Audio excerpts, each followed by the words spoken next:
ఒక ఎమ్మెల్యే గారు అన్నగీనెవరో సర్వే చేసినట్ట సంవత్సర కాలం కాంగ్రెస్ పార్టీ పరిపాలన మీద అని చెప్పి ఆ సర్వే సంస్థ ఆయన తీసుకొని నా దగ్గరికి వచ్చినారు. దాదాపు 1:40 వారితో గడిపిన నేను. వారు చెప్తా ఉన్నారు, సార్ మీరు నేను చెప్పేది నమ్మరు, నేను మీకు ఆనాడు కూడా చేరుకునే ప్రయత్నం చేసిన ఎన్నికల సందర్భంగా. ఆ రోజు కొద్దిగా మీ పార్టీ పరిస్థితి బాగలేదు అని చెప్పడానికి నేను ప్రయత్నం చేసిన, కానీ అప్పట్లో నాకు కుదరలేదు మీతో కలవడం.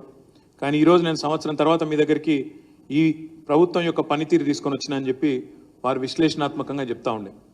మనల్ని విడిచిపోయి ఏ 10 మంది ఎమ్మెల్యేలు అయితే పోయినారో, కాంగ్రెస్ పార్టీలో చేరినారో, వారి నియోజకవర్గాల్లో కూడా ఇప్పుడు ఉప ఎన్నికలు వస్తే ఎట్లా ఉంటుంది అక్కడ కూడా సర్వే చేసినాడు.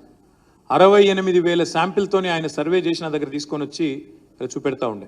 మీరు ఏదైతే సంవత్సర కాలంగా కేసీఆర్ గారి నాయకత్వంలో పోరాటాలు చేస్తున్నారో దీన్ని తప్పకుండా కొనసాగించండి. తప్పకుండా మళ్ళీ తిరిగి అధికారం కేసీఆర్ గారికి దక్కుతుంది, ఇది వాస్తవం అనే మాట వారు మనకు చెప్పిపోయినారు.